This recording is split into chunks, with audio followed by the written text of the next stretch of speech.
Alright, what's going on, y'all boys? Welcome back to my channel. So today's video, we're reacting to a new person because I was watching a Joe Bar video and he was reacting to them and he looked like a pretty good fucking YouTuber to react to. So that's who we're gonna react to.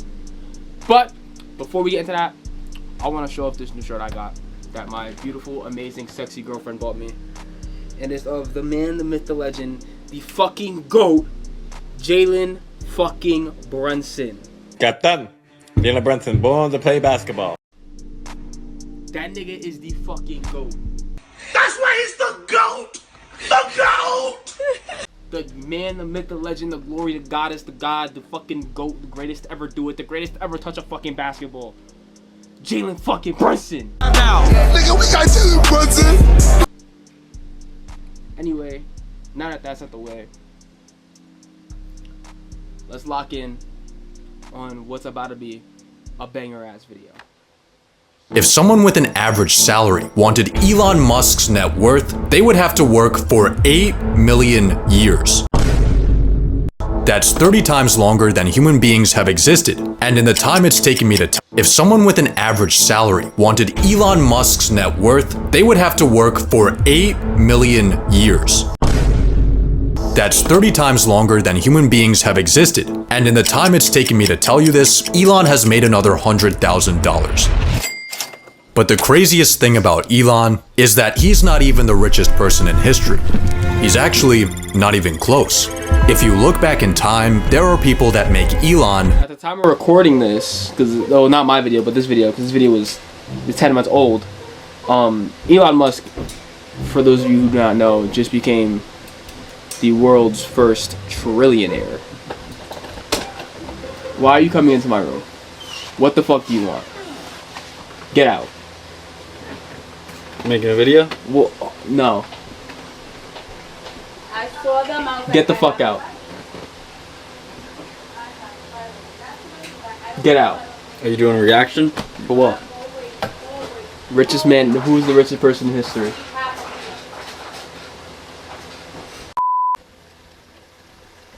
Look, Holy bro. shit.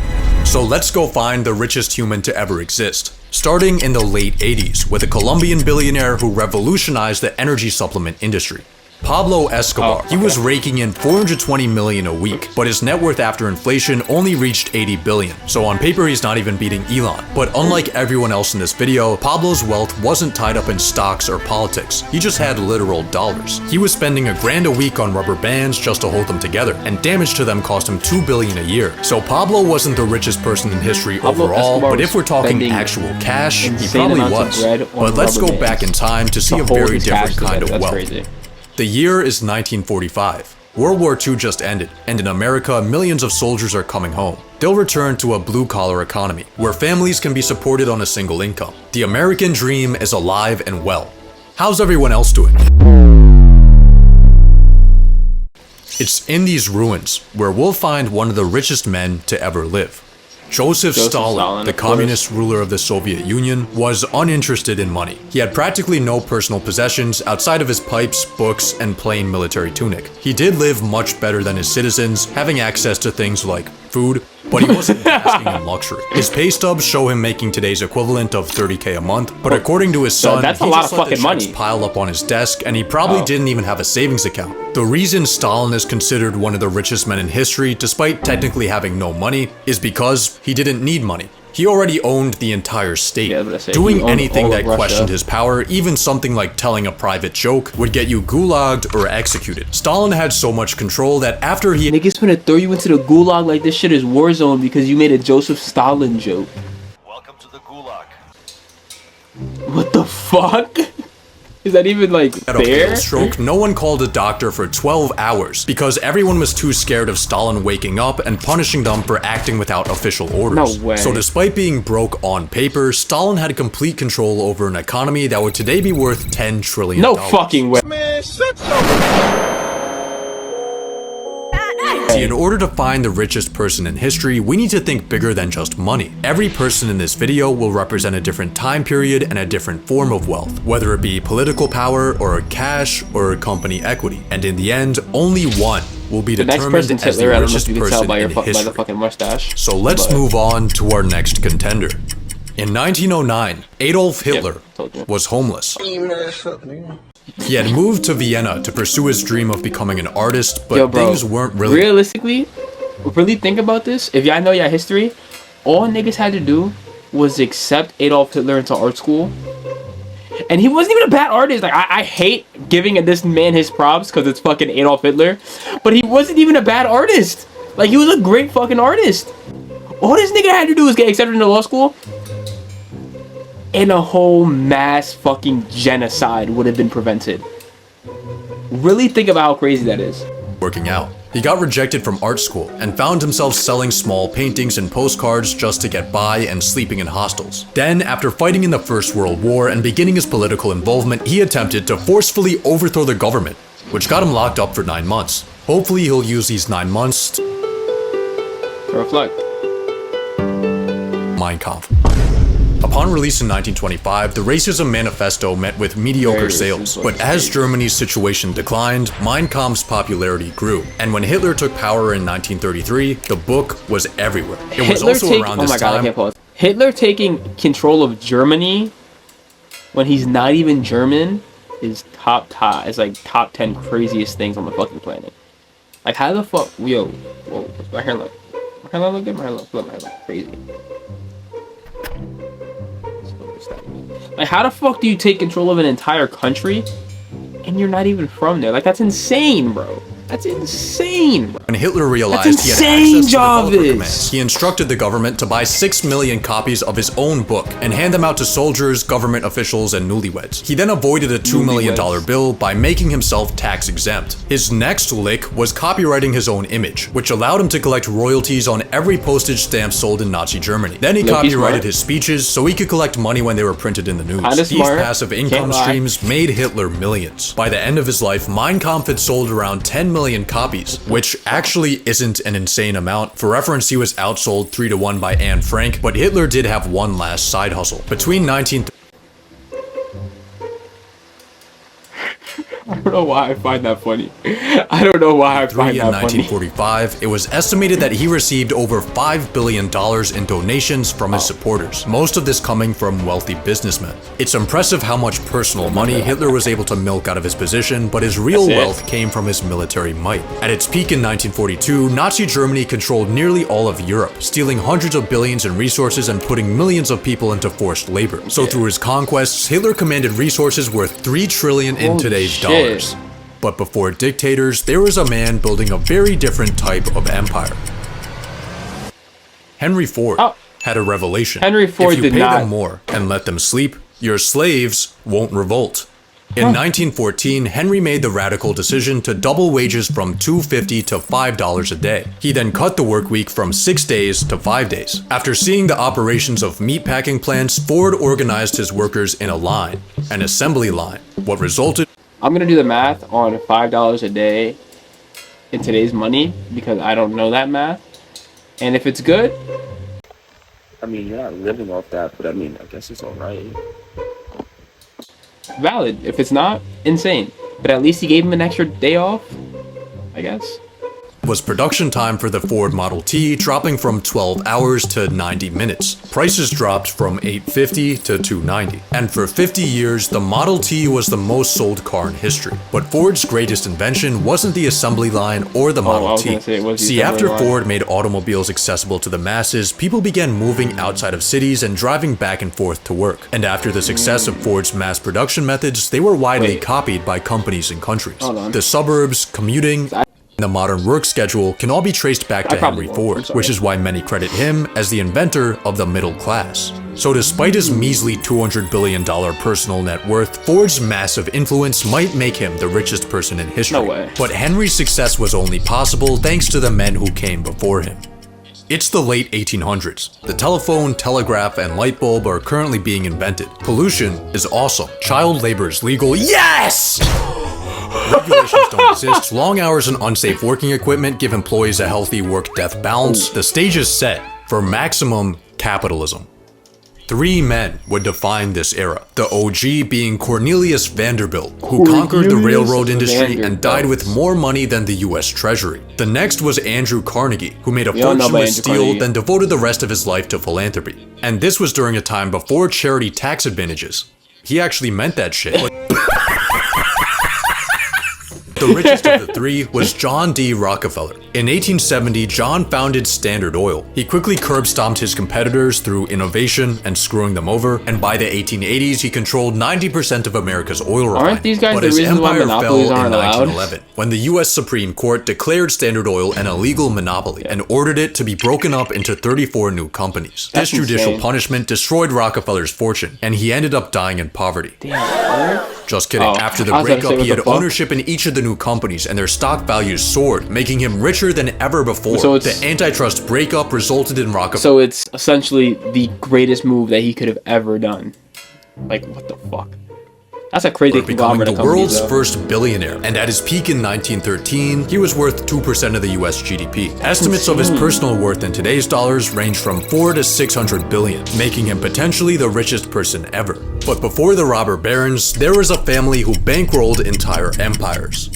The year is 1744. The United States doesn't exist yet. The life expectancy is 30. Cities are full of shit. There's no electricity. In a small Jewish ghetto, Mayor Amschel Rothschild is born. He starts in business at a young age, working his way up from being a rare coin dealer to a successful banker. Then in the early 1800s, he launches a conquest. He sends his 5 sons to the 5 key financial centers of Europe. Every son does their part, and before the invention of the telephone, the Rothschilds have established the first international banking network. They finance wars and peacetime recovery, pay for massive projects like the Suez Canal, and give out loans that save countries' economies. But the Rothschilds have one serious problem. For centuries, Jews in Europe had been prohibited from owning land, locked out of most industries, and at risk of property confiscation or exile. In order to ensure their survival, the Rothschilds invested in stocks, bonds, and debts, rather than just tangible assets like gold or real estate that could have been taken or destroyed. Another method they used to ensure their wealth stayed within the family, the cousin technique. Through financial tactics and incest, the Rothschilds managed to mostly avoid persecution, but the extent of their wealth today is widely debated. Some estimates have claimed the Rothschilds have a current net worth of $500 trillion. No way. But the only Rothschild you'll find today on the Forbes rich list is Jeff Rothschild. He's worth $3.2 billion. He works at Facebook, and he is not related to the Rothschilds. The Rothschilds no longer have much centralized family wealth, but at their peak, their total worth would have been the largest single fortune in history on an individual level. If they weren't fucking incest babies, they maybe would have like actually had insane amounts of generational wealth. But for some reason, they were all incest babies, and well, the richest ever was Nathan Rothschild. According to estimates, his peak net worth today would be around $20 billion, but his power and connections would likely have been worth a lot more. To find our next contender for the richest person in history, let's go back to Europe in the 1500s. Christopher Columbus just got back from America. The church owns everything, and Jacob Fugger is born into a wealthy German family. After inheriting the family business, Jacob starts expanding it from merchant trading to banking, and soon he's handing out massive loans to finance everything from art projects to wars and elections. In 1519, he spent the modern equivalent of hundreds of millions of dollars to get Emperor Charles V elected. But when Charles was slow to pay back his debts, Jacob sent him an angry letter reminding him of his place. It is well known and clear as day that your imperial majesty could not have claimed the Roman crown without my help. History repeats itself. Church officials ended up getting in so... Was that Elon? Don't tell me that was fucking Elon, bro. My help. History Yo. You damn fucking right. And I don't like Elon for that, I'm not gonna lie. Elon fucked all of us over tremendously by putting that fucking retard in office. But, you know what? It is what it is. Church officials ended up getting in so much debt to Fugger that they started selling heaven passes, called indulgences. This led to a protest, which led to a religious revolution. Fugger had more influence than kings, but he was also a nice guy. He made the first ever social housing complex, and to this day, 150 people still live in these apartments at the cost of $1 a year, as well as 3 required daily prayers for the Fugger family. At his peak, Jacob owned 2% of Europe's GDP, which would be around $400 billion today. But the richest person in history may have been further back in time. In 1324, a man went on a pilgrimage across Africa. His name was Mansa Musa, and he was the king of the Mali Empire. Mali had a lot of salt and a lot of gold. A lot of gold. So much gold that on Musa's pilgrimage he covered himself, his 60,000 person entourage, and his hundreds of animals with thousands of pounds of gold. And then he handed out so much of that gold that it destabilized local economies. So he borrowed the gold back, which fixed the problem until he paid all the debts back at once and everything crashed again. Wow, After okay. Musa's multi-billion-dollar road trip, he began showing up on maps decked out in gold, cementing his reputation in history as the original flexer. But estimating his net worth is borderline impossible, since all accounts of Musa's trek come from second-hand testimony. It's believed that Musa controlled about half of the world's gold supply, and the most common number I found for his total worth was 400 billion, but many numbers went much higher. So based on the amount of valuable resources under his control, Mansa Musa may be the richest person in history.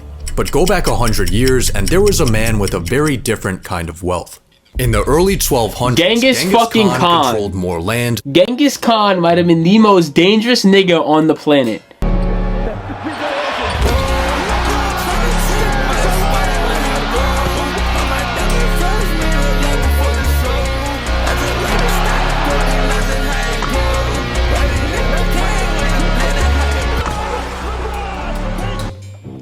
Genghis Khan might have been the most dangerous nigga on the planet. Like, actually, niggas feared him.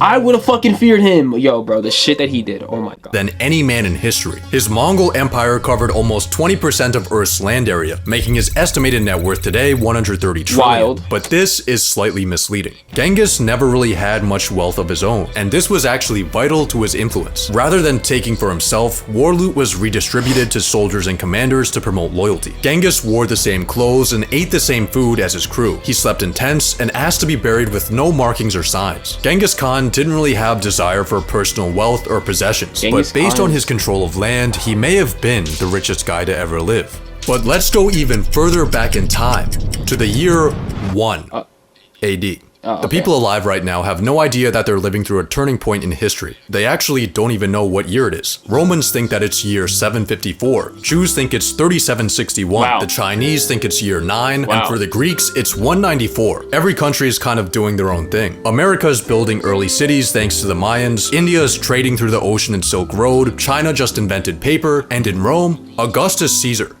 is balling. A few years prior, he defeated Mark Antony and Cleopatra in battle and snatched up Egypt as his personal property. He now controls around 20% of Rome's economic output, and that includes the tax flows, the treasury, the gold and silver mines, and revenue from conquered lands. He also has a money method where he kills rich people from his own empire just to take their stuff.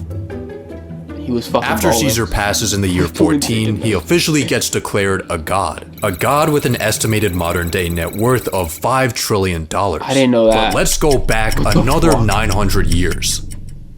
Civilization is in its early stages. Most people live short, difficult lives. Money in the form of coins doesn't yet exist. King Solomon rules over the kingdom of Israel, collecting gold by the ton. His yearly tax revenue is 666 talents of gold. He basks in his riches with his 700 wives, and in today's money, he's worth over $2 trillion. But this is all according to accounts in the Bible, written hundreds of years after he would have lived. When we're this far back in time, details get murky. Written accounts are sparse and incredibly biased. The richest man from ancient times will never really know.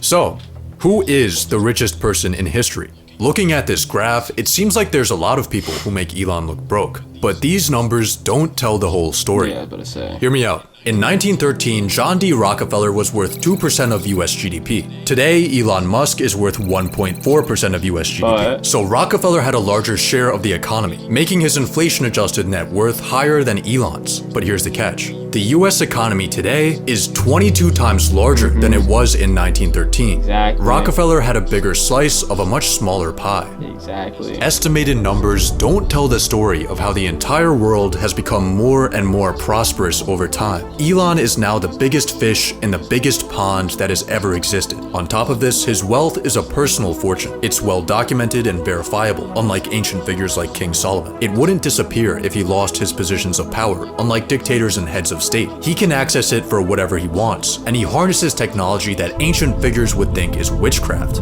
Elon is the richest person in history. with his 400 billion today. That's insane. Eventually, someone will get even richer. But based on history, everyone else will get richer too.